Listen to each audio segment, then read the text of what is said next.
بسم الله الرحمن الرحيم. عن ابن عمر رضي الله تعالى عنهما قال قال رسول الله صلى الله تعالى عليه وسلم الحسن والحسين هما ريحانتاي من الدنيا رواہ البخاری۔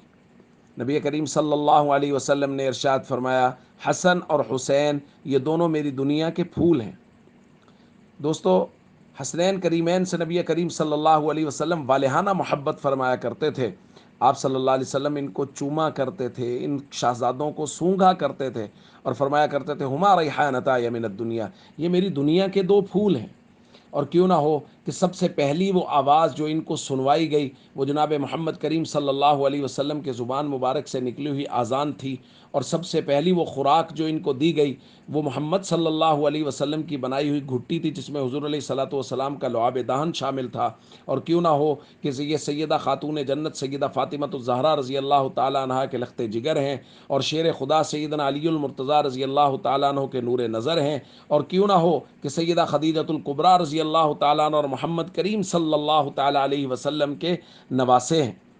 اور بے شمار فضائل کتب احادیث میں صحابہ کرام نے اہل بیت کے اور خاص طور پہ حسنین کریمین رضی اللہ تعالیٰ عنہما کے بیان فرمائے ہیں، اور یہ فضائل صحابہ بیان کر کے بتا رہے ہیں۔ محرم الحرام میں بعض مجلسوں کی آڑ میں بہت سارے لوگ صحابہ اور اہل بیت کے درمیان میں غلط فہمیاں اور دشمنیاں بیان کرنے کی کوشش کرتے ہیں۔ اب آج کی روایت کو دیکھ لیجئے، نبی کریم صلی اللہ علیہ وسلم کی اس روایت کو بیان کرنے والے ابن عمر ہیں رضی اللہ تعالیٰ عنہما، جو ایک صحابی ہیں جن کے والد پر نعوذ باللہ بہت سے دجال اور کذاب لوگ یہ الزام لگاتے ہیں کہ انہوں نے اہل بیت پہ بڑے مظالم کیے۔ تو اگر ان کے درمیان میں دشمنیاں تھیں اور اہل بیت صحابہ خدا نہ خواستہ اہل بیت کو برداشت نہیں کرتے تھے، تو پھر ان کے فضائل کی احادیث بیان کرنے والے تو تمام تر صحابہ کرام ہی ہیں۔